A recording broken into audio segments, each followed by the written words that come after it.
First आपण पाहूया माझी फेसवॉश करण्याची पद्धत. आता सगळे बोलतील अरे बाबा हिने हँडवॉश कशाला घेतला.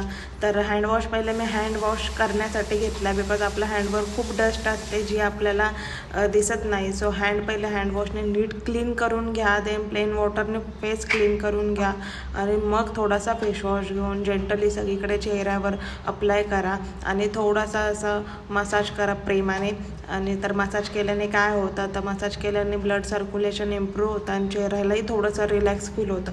तर खूप दिवसांपासून सगळे विचारत होते तू कोणता फेसवॉश यूज करते. तर माझा असा स्पेसिफिक कोणता फेसवॉश नाही आणि मी ही जाहिरात पण करत नाही आहे.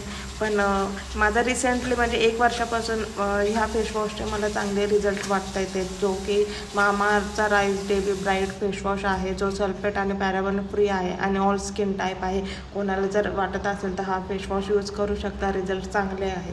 तर बघा माझा फेस किती ग्लो करतोय. आणि तर अशा प्रकारे तुम्ही पण फेसवॉश करा, सो फेस पण ग्लो करेल आणि चेहराही फ्रेश वाटेल, तुम्हालाही फ्रेश. तर अशाच नवनवीन व्हिडिओसाठी मला फॉलो करा. थँक्यू.